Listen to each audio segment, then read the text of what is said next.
C'est pourquoi dans l'église, on doit suivre les enseignements. Ce séminaire est venu pour que toi tu puisses écouter les enseignements. Ce n'est pas pour que moi je ne peux pas déplacer l'homme de Dieu pour qu'il vienne faire des sensations, des vibrations. Non. On a déjà on a déjà dépassé les stades là de vibrations, de faire tomber les gens. Beaucoup de gens sont tombés ici. Qu'on a fait tomber par des pasteurs, qu'on a jeté même les vestes. Aujourd'hui, où est-ce qu'ils sont? Aujourd'hui, on a besoin de celui qui nous apporte la parole de Dieu, qui vient nous éclairer pour que nous sortons de là où nous sommes enfermés. On est fatigué des aventures. Amen. Aujourd'hui, il faut que ma vie soit comment? Transformée. C'est pourquoi on va chercher quelqu'un qui a l'évangile, quelqu'un qui a la parole dans sa bouche. Amen. Alléluia. Hier, je vous ai entendu vous appeler l'homme otilique multicolore. Mais pourquoi les journalistes l'appellent comme ça? C'est parce qu'ils ont trouvé en lui qu'il a la capacité d'exercer les 5 ministères. Est-ce que je peux introduire cet homme pour nous parler ce soir? Pasteur François.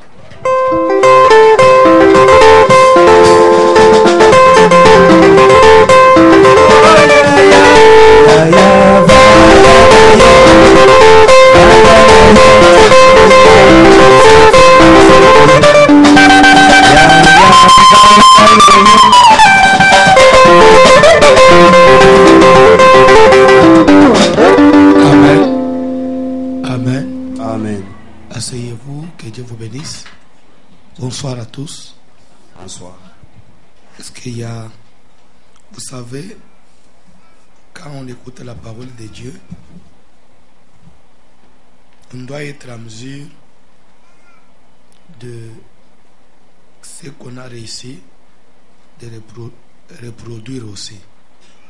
Est-ce qu'il y a quelqu'un qui peut brièvement me donner ne fût-ce que le récit de ce qu'on a vu hier? De grandes lignes. Oui, maman, essayez. Oui. Mais vous avez commencé au milieu. Ça doit quand même avoir... il n'y a pas eu de thème directement. Un esprit, c'est un être vivant. Vous avez dit que l'esprit est éternel et immatériel. Vous avez donné les sortes des esprits. Vous avez commencé par l'esprit. La première étape des esprits, c'est Dieu et son armée. Et dans l'armée de Dieu, il y a des archanges, il y a des anges. Il y a des... Donc, les archanges sont supérieurs aux anges qui sont subalternes. Déjà, vous êtes déjà en dehors. Allez-y, papa. C'est compliqué, hein? Très compliqué. Est-ce que tu peux te maîtriser et reprendre après le week? Oui, papa. Merci, pasteur. Je me permets de préciser que je n'étais pas là hier. Mais comment vous allez répondre? Non, là, je ne te fais pas confiance. C'est fini. J'ai retenu quelque chose de vous? Non. Non, tu n'étais pas là hier. Okay. On n'a pas encore mis ça sur YouTube. Comment tu vas répondre?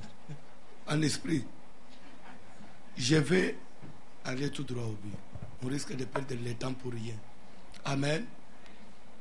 Hier, quand j'ai commencé, j'avais ouvert une parenthèse qui n'a rien à voir avec l'enseignement.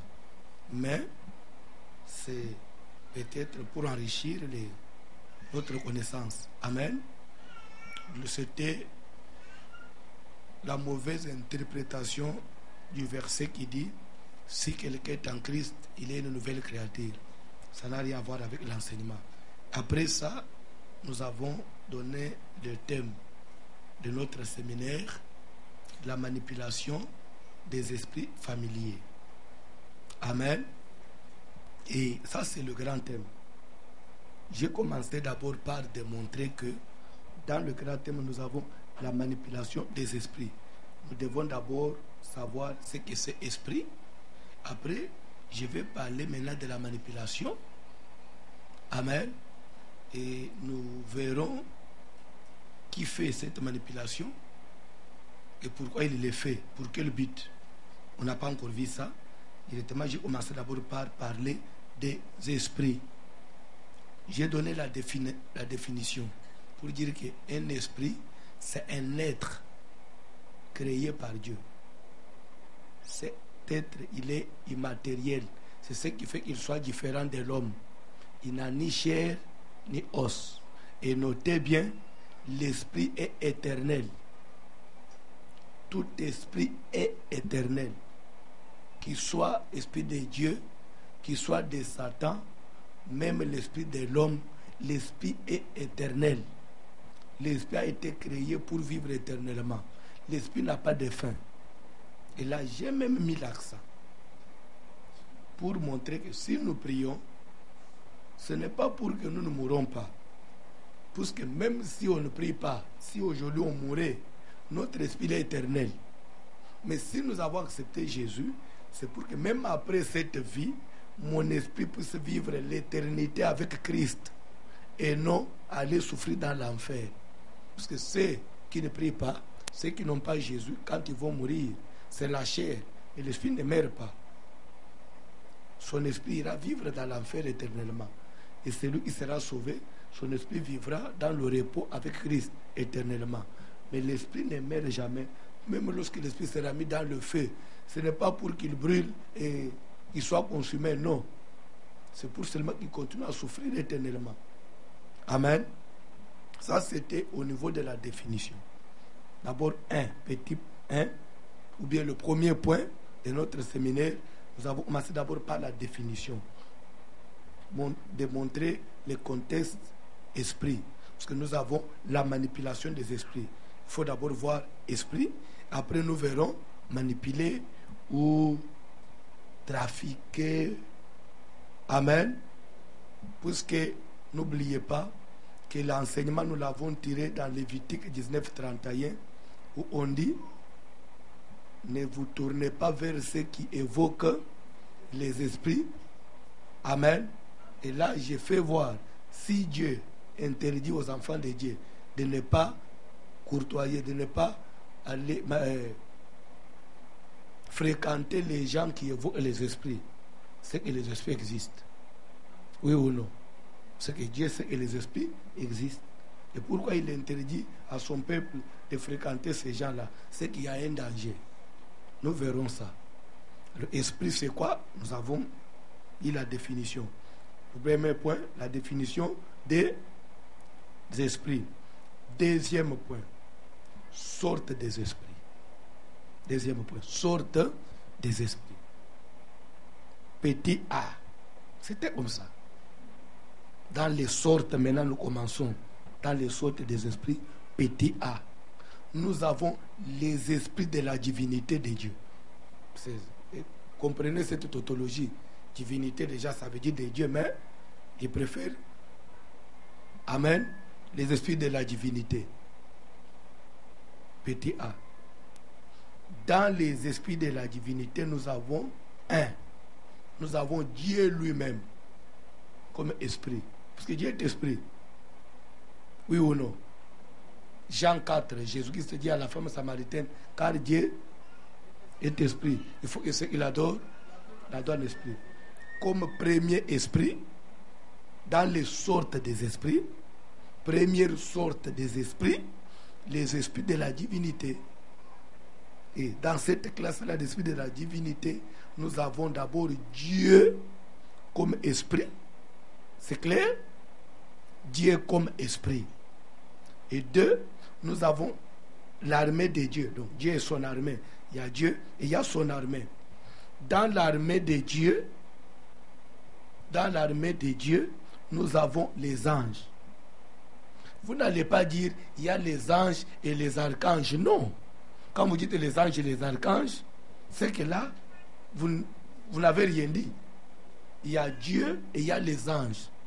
Et dans la classe des anges, il y a maintenant les archanges sont des anges. Mais tout seulement que ce sont des anges supérieurs. On ne peut pas dire les anges et les archanges. Les archanges sont des anges. C'est clair? Il y a Dieu, il y a les anges.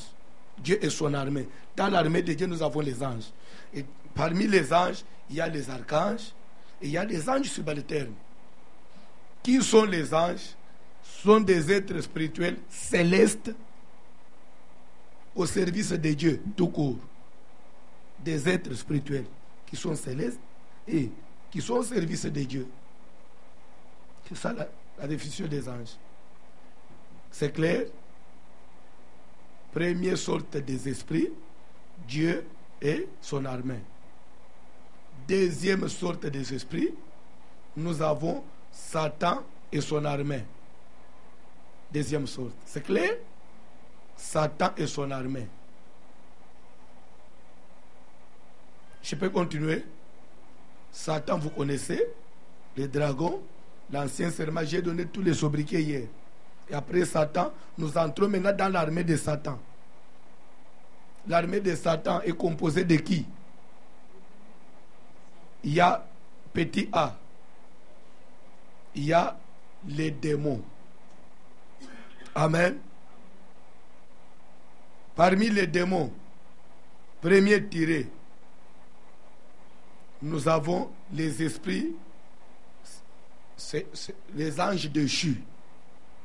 Les anges déchus. Les anges déchus, ça veut dire, ils étaient auparavant des anges au ciel, au service de Dieu, comme les autres anges, mais après la rébellion, ils ont été déchus de la grâce de Dieu. Automatiquement, on les appelle démons, parce qu'ils ont été précipités.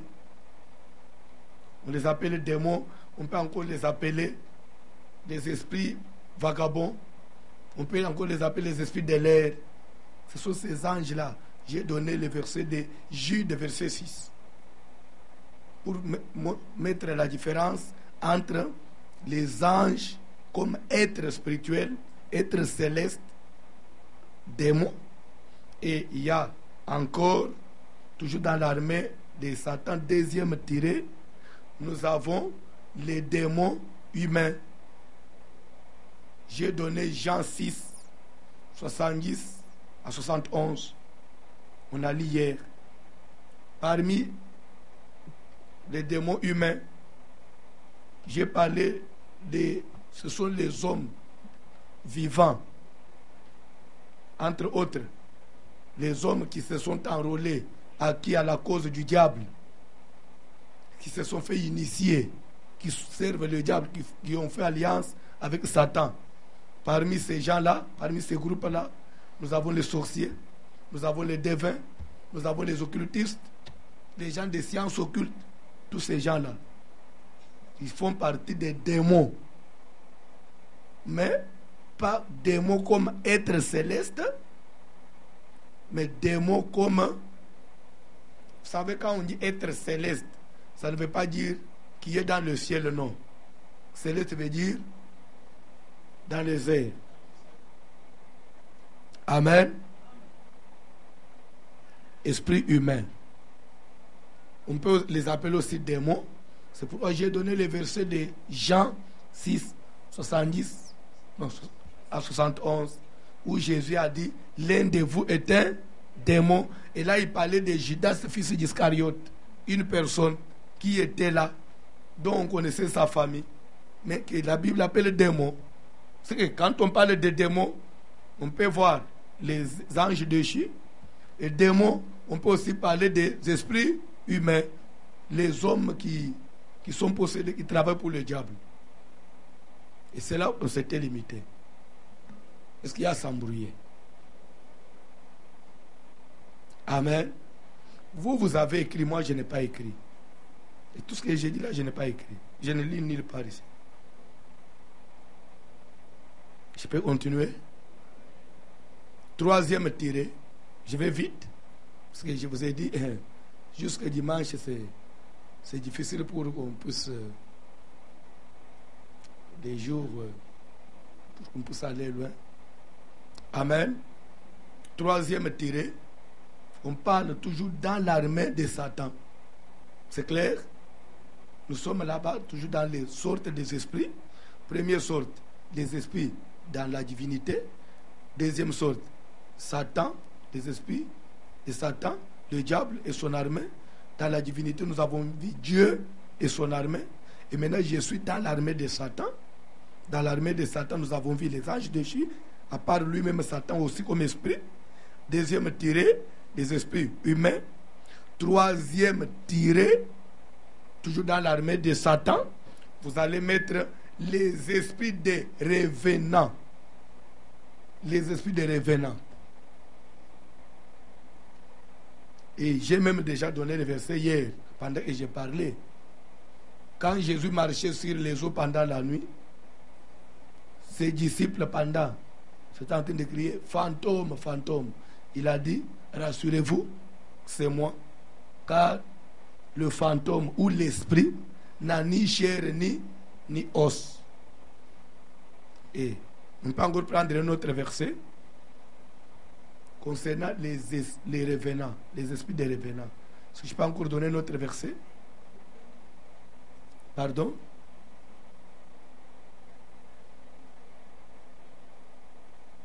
Quel premier verset? C'est l'esprit des revenants.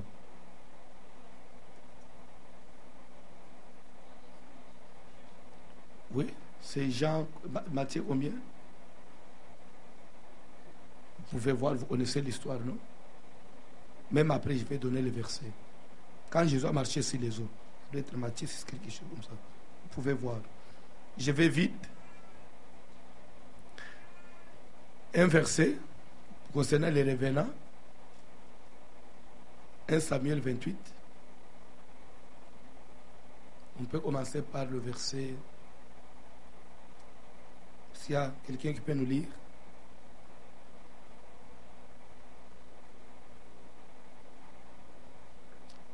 Disez-nous rapidement, papa, 1 Samuel 28.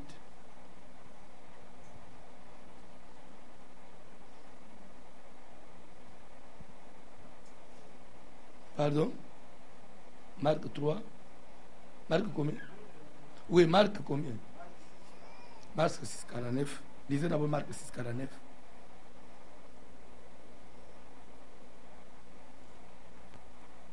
Marc chapitre 6, verset 49, nous lisons au nom de Jésus-Christ. Quand ils le virent marcher sur la mer, ils crurent que c'était un fantôme et ils poussèrent des cris. Continuez. Car ils le voyaient tous et ils étaient troublés. Aussitôt, Jésus leur parla et leur dit, « Rassurez-vous, c'est moi, n'ayez pas peur. » Puis il monta vers eux dans la barque et le vent cessa. Ils furent en eux-mêmes tout stupéfaits et remplis d'étonnement, car ils n'avaient pas compris le miracle des pains parce que leur cœur était endurci. Ça suffit déjà. Si vous pouvez rentrer sur le dictionnaire, voir la signification du fantôme, ça veut dire les esprits des morts, des revenants. Amen. Amen. Ça existe. Comme la Bible en parle, c'est que ça existe. Ajoutez le verset toujours concernant les revenants. 1 Samuel 28. 1 Samuel chapitre 28. Commence par le verset 7 rapidement. 1 Samuel chapitre 28 verset 7. À partir du verset 7. Quand vous dites verset 7, c'est comme si nous prenons seulement le verset 7. À partir du verset 7, on descend. Et Saoul dit à ses serviteurs, « Cherchez-moi une femme qui évoque les morts, et j'irai la consulter. » S'il vous plaît, le roi Saül, il va parler à ses serviteurs pour leur dire, « Cherchez-moi une femme qui consulte les morts. » Ah bon? Ici, nous sommes dans la Bible. Hein? Vous savez, la Bible, c'est l'unique livre au monde qui parle de la vraie vérité. Amen. C'est-à-dire que la parole de Dieu, c'est la vérité éprouvée. C'est pourquoi même les païens reconnaissent la Bible comme le livre de la vérité. Même les occultistes. Amen. Amen. Il dit ceci. Cherchez-moi une femme qui consulte les morts. Mais moi, je sais que quand quelqu'un est mort, c'est fini. Mais comment on peut encore consulter les morts? Ces morts-là existent. Mais ils vivent où? Ils sont où? Alors c'est pour vous dire qu'après la mort, ce n'est pas tout. Après la mort, ce n'est pas tout. puisque nous parlons de la manipulation, on parlera de ces choses pendant cette semaine. Il dit, cherchez-moi une femme qui consulte les morts. Et j'irai la consulter. Lisez la Bible. Ses serviteurs lui dirent, voici à Endor, il y a une femme qui évoque les morts. Alors Saoul se déguisa et prit d'autres vêtements, et il partit avec 2 hommes. Ils arrivèrent de nuit chez la femme. Saoul lui dit, prédis-moi l'avenir en évoquant un mort, et fais-moi monter celui que je te dirai. S'il vous plaît, quand on dit prédis-moi l'avenir, évoquer ou consulter, c'est la même chose. Ou invoquer, c'est la même chose. En consultant un mort. Et pourtant, lorsque la personne meurt, son corps se décompose, oui ou non? Mais maintenant, ce qu'on va consulter là, c'est quoi? C'est son esprit. Et cet esprit-là, amen, alléluia, Amen. faites très attention. Faites très attention. Vous allez vous poser la question, comment ça se fait que j'ai pris l'esprit de ces gens qui sont morts